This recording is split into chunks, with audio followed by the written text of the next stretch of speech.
Já, ok, bara fekk eitt punkt hérna frá honum Huldar í lokin.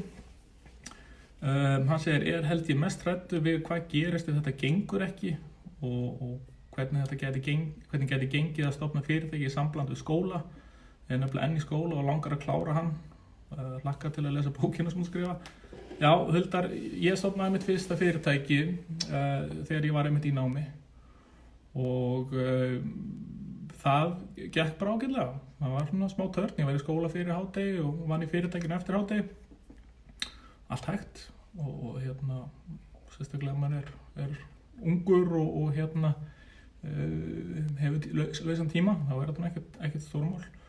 Og það skemmt, það sem maður líka átti saman fyrirtækjarekstur að sko, þegar ég var að stofna mitt fyrsta fyrirtæki, þá voru allir einhvern veginn í kringum að segja bara að þú þetta er gjaldþrota og þetta verður hrikalegt og þetta er bara hausinn og svona. En málið er það að ef þú ert að stofna einkahlutafélag, þá er það sem kallað takmörkuð ábyrgðar. Sem því það er rauninni að þú getur tapað þeim pening sem þú leggur inn í fyrirtæki og það er alveg möguleiki, en þú ert ekkert að fara að tapa mikið meira en það. Það er ekkert verið að fara að sækja því persónulega nema þú gerir eitthvað lagalega rangt, sko. Þannig að það er hægt að fara til fyrirtækjarekstur með nokkuð öruggum hætti, vitandi það hver áhættan er og þannig að það þarf ekkert að vera ógnvekjandi að fyrirtæki gangi ekki upp. Ég með fullt af fyrirtækjum á bakum mig sem gengur ekki upp, sko. Og ég hef með fyrirtæki sem hafa verið metin á 100 milljóna einn daginn og svo næsta daginn bara lítið sem ekki neitt.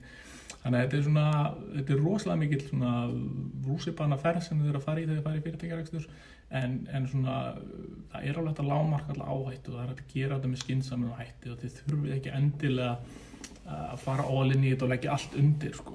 Það þarf ekki alltaf að vera þannig. Það er hægt að byggja upp fyrirtæki bara svona sem í til hliðar við vinnu eða skóla eða eitthvað svoleiðis. Það er alveg geranlegt.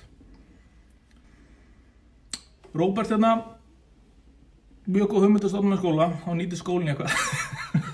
Já, ég reyndar Róbert, ég er alveg sammálaður, sko, að ég væri að læra viðskiptafræði þegar ég stofnaði mitt fyrirtæki og ég fekk bara margfalt meira út úr náminu út af því að ég var að reka fyrirtæki til hliðar við skólann, sko. Þannig að í rauninni eins og þegar við vorum í tímum og kennarinn var að tala um eitthvað að þá var alltaf ég nemandi sem með flestar spurningar út af því að ég var í rauninni að sko innleiða það sem hann var að tala um í fyrirtækjum mitt alltaf jafn óðum. Þannig að já, eins og ég get alveg ábyrgst það að ef þið eru allan í viðskiptanámi að þá er ég eftir að fá miklu meira út úr náminu ef þið eru að gera eitthvað svona samhliða þeir, sko.